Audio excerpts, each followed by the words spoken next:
and then hopefully you can fit that into your culture and your scheme and what you want to do, whether it be defensively, offensively, in the kicking game, whatever the case may be. So, yeah, look, we saw a fast, tough, athletic linebacker. And now we're in the process of figuring out how does he fit in, what can he do, in what areas can he help us, where does he need to improve. All those things are things that we're figuring out right now. Speaking of guys you've challenged, I think you're kind of bluntly honest about what Cam Jordan needed to do more of last year, even before the ankle injury. How have you seen him coming into this camp, and do you think he can kind of get back to the spot he was before last year? Look, here's the thing with Cam, like he's an unbelievable athlete in terms of just his physical conditioning and his durability and his availability.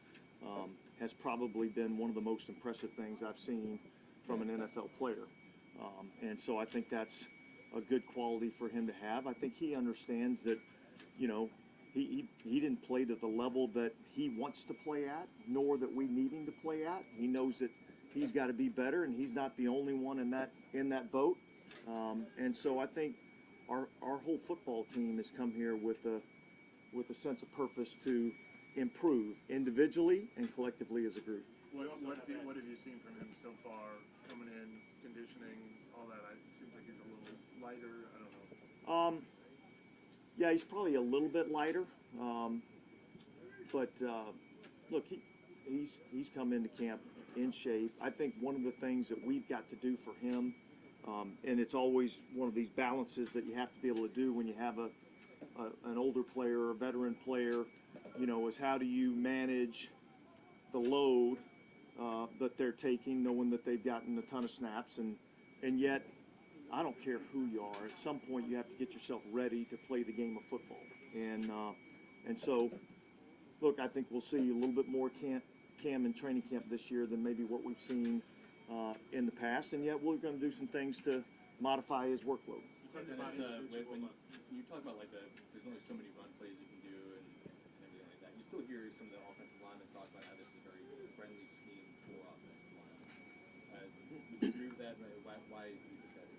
Well, I've never played offensive line, so I couldn't really give you that answer. No, I think here's the reason why I think it's a friendly scheme, because I think from a schematic standpoint, from a coaching standpoint, I think we know exactly what we're looking for.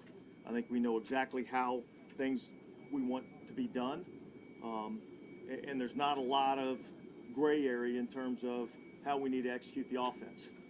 And I think players can appreciate that, and at least it gives them, you know, they know exactly what they're required to do, and so I think that's why you might hear them say it's a friendly, you know, offense. The other thing I would say for an offensive lineman that makes it friendly is there's run, and then there's play action that comes off of it. And certainly you're going to get your drop back stuff, and there's going to be some situations in the game that dictate that, you know, we're going to see drop back passing game, whether it be in a 2-minute situation, third down, whatever the case may be. And I think that's challenging on an offensive line when the defense knows that you're going to drop back and throw the football. And so being able to keep the defense off balance a little bit, I think, is probably another way that becomes friendly for the offensive line. How do you think they've changed in demeanor as far as the O-line's approach to the scheme? Have they had a different approach or upbeat attitude, something different? Well, look, I think anytime you do something new, there's a sense of urgency and there's an increased concentration on what's being taught. Because ultimately, it's the player's job to know what to do. It's our job as the coaches to help them do it better. But they've got to learn what their assignment is, and that's their job. And so I think anytime you bring something new in, there's an increased sense of urgency or sense of focus on making sure you know what to do. As you got the offensive line, is there a checklist in your head on what you need to see to kind of formulate what those starting five will look like? Yeah, look, I would say there's not this formal checklist that I've got that I'm marking off, but certainly there's things that we feel like we need to see, and I feel like I need to see throughout the course of training camp and as we get into these preseason games, and that's all part of the evaluation process. Dennis, Rod Teamer had a play in the last 11-on-11. What have you seen out of Rod Teamer so far?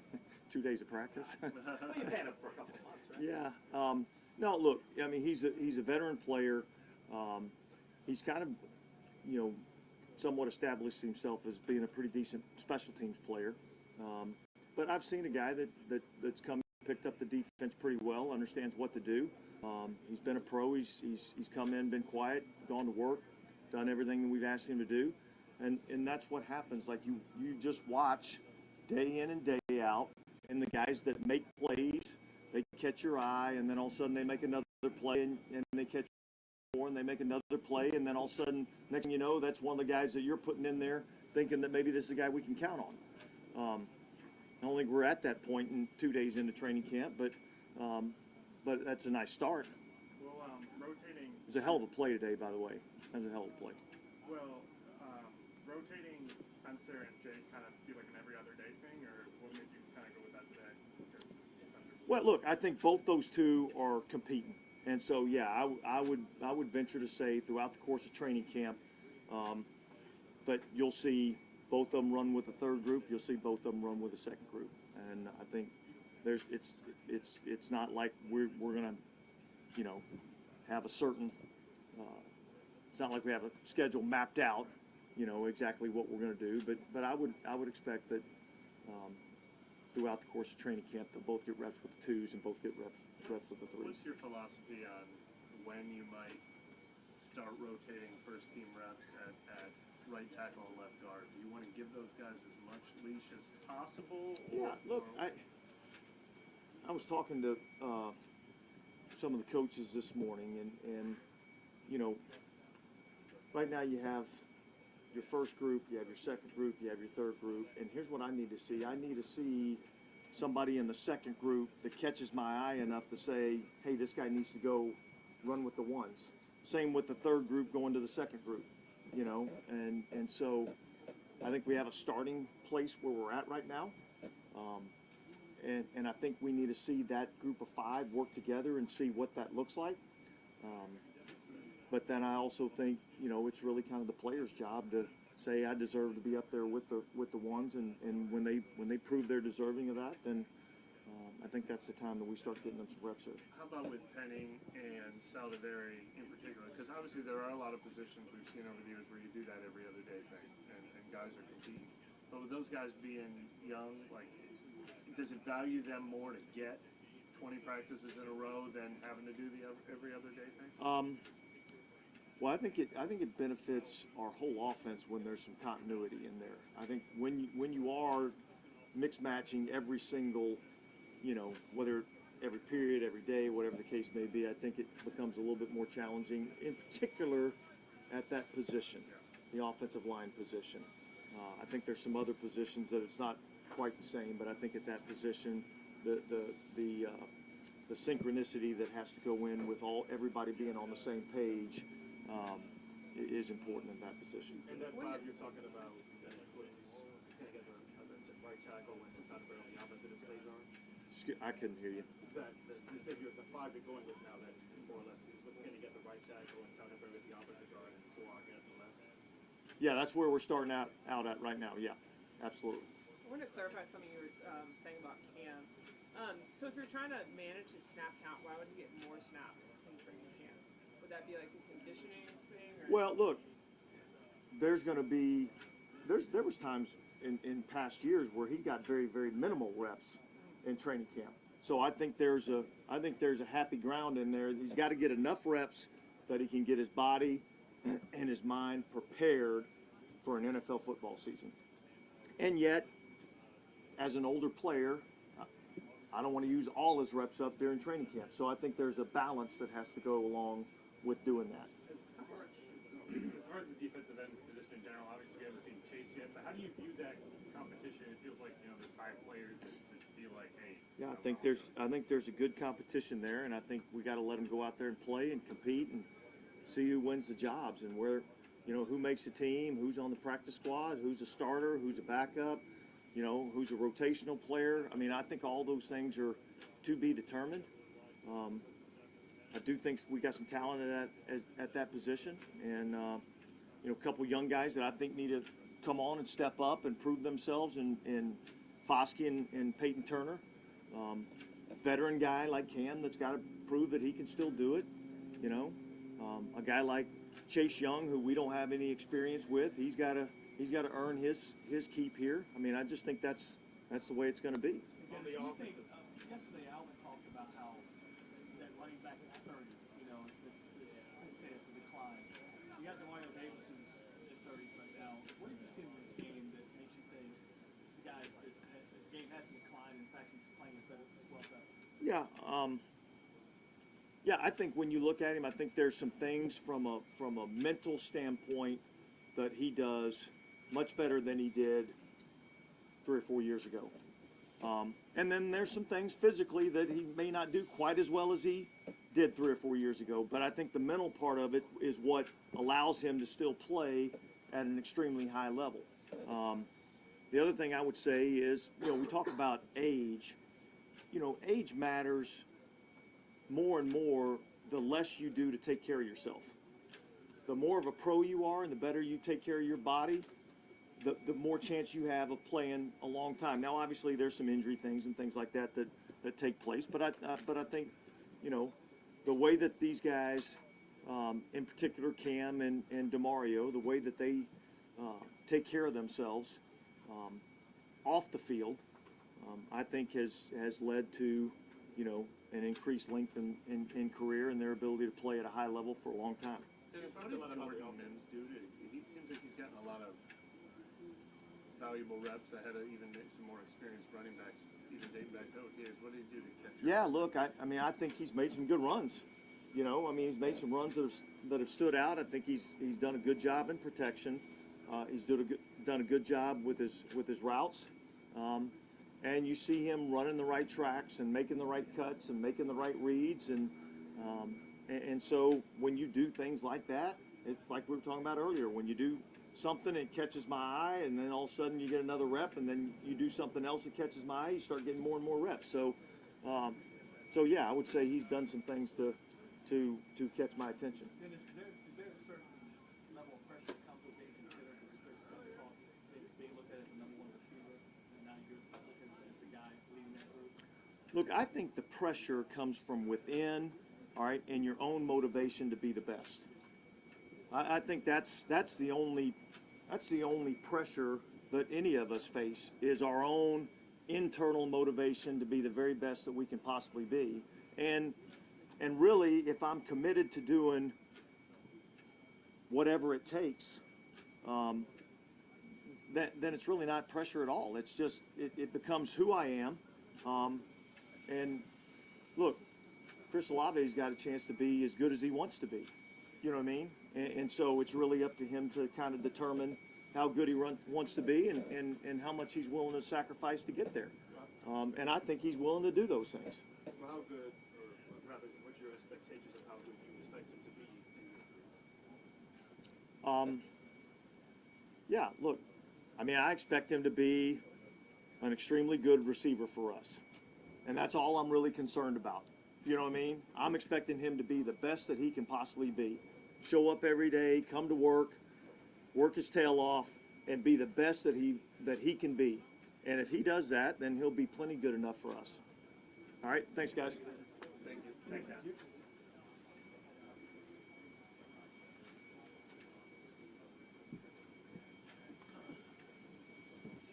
Chris, is there a certain pressure that comes with being looked at as now the guy and the receiver who everyone else is falling behind? Not at all from my point of view. I don't think there's no pressure. It's always been a goal of mine to be able to insert into that receiver one position. So they drafted me that high for a reason, to be able to insert me into that position. So just all the hard work, all the stuff that goes into the off season. I'm excited and looking forward to it. Obviously, you just heard the questions about it, but what are your own personal expectations heading into year 3 for yourself? It's a lot of expectations from the outside. From myself, just to be able to be the best version, to be able to put myself and my teammates in great positions, get my teammates better every day, and just be in a great position to win. No, it hasn't been expectation as a team these first 2 years, but just to be able to develop that and win as a team, that's my expectation. How would you describe goals so far heading into year 3? Or Yeah, I do, but I'm gonna keep that to myself. How would you describe the difference in how you might be used in this offense than you were the last couple of years? Like, how is this offense going to be different for you?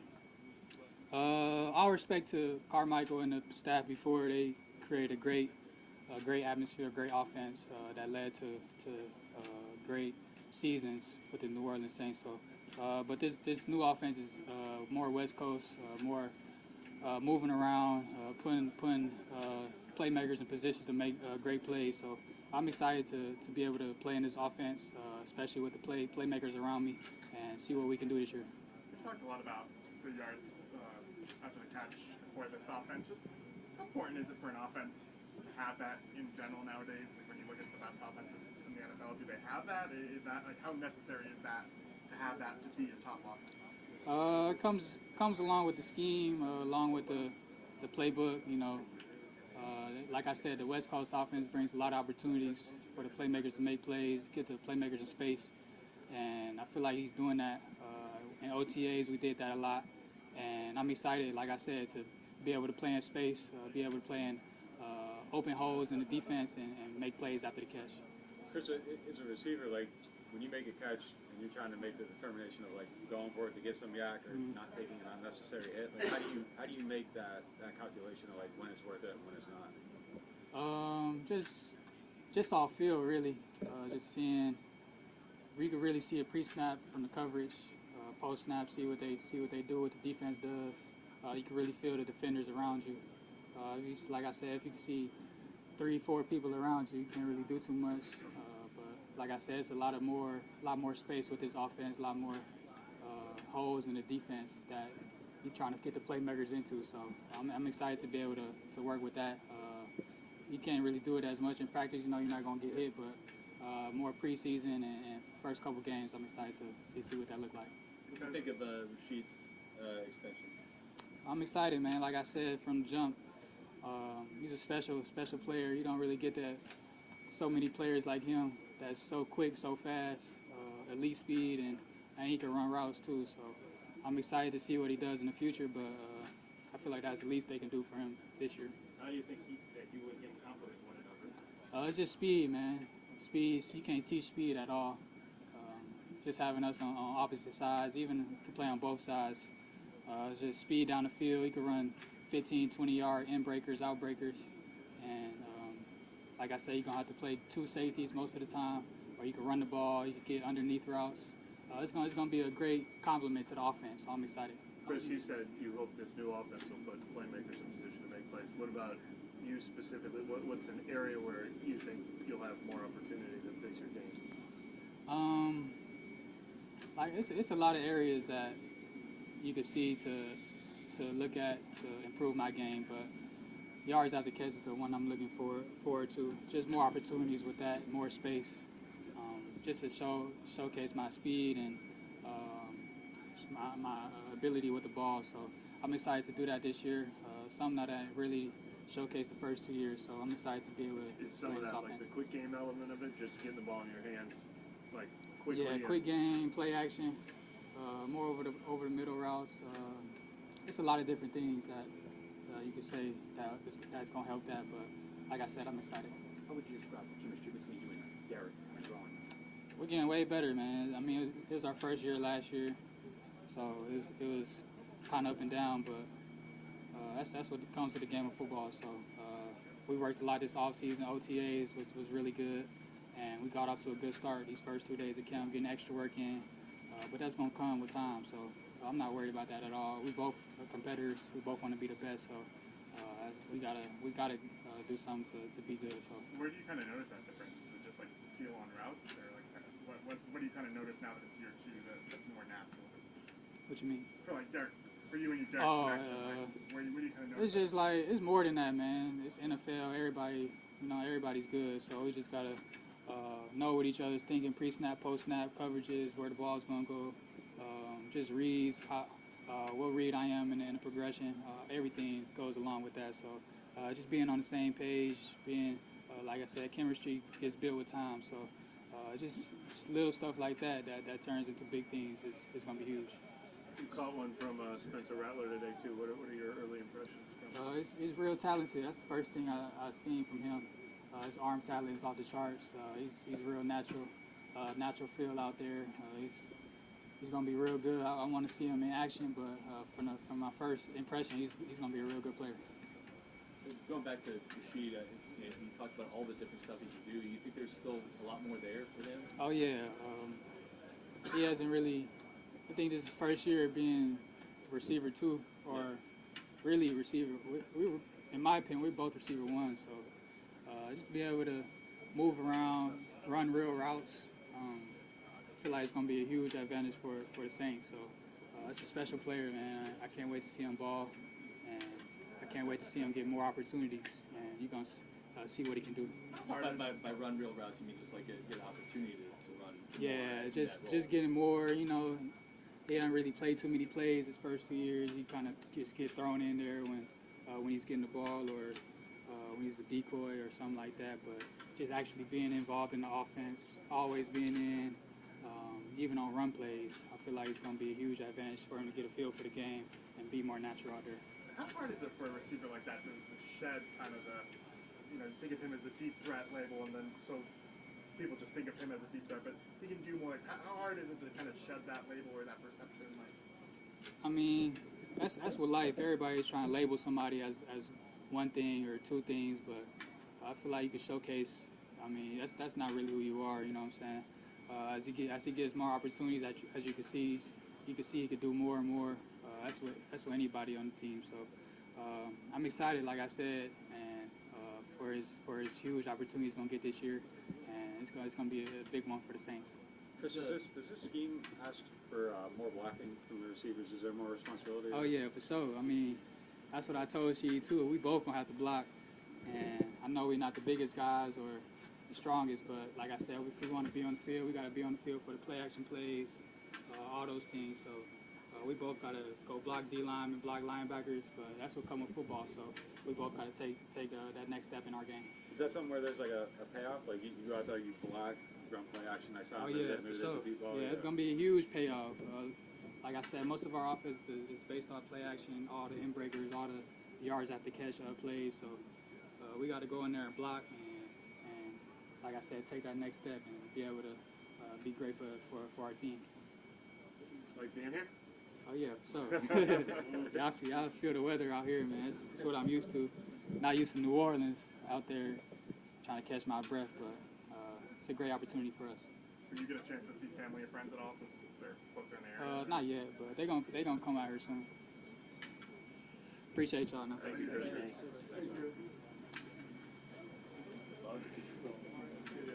He's been doing this their whole time, so Yeah. Oh, I thought you meant Mike.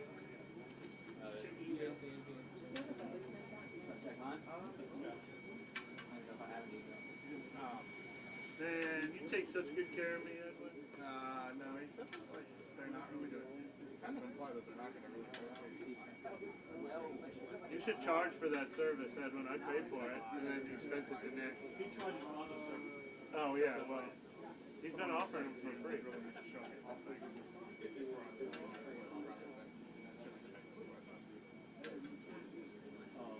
Oh, I didn't even know what was happening. I was like, where the hell did you go? And then I wanted to get the question in here. Yeah. They got like sandwich shop. They got a shop inside. They got Chipotle all the way to they got Jersey Mike's. It's called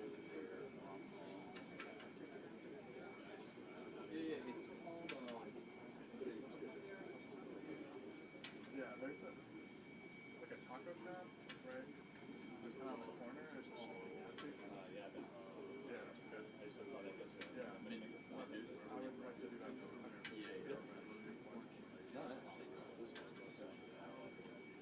Really healthy, not so really chicken, fruity and steak. Where are we going Sunday? Chimichurri steak and bacon. They got banh mi, chicken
Rice half.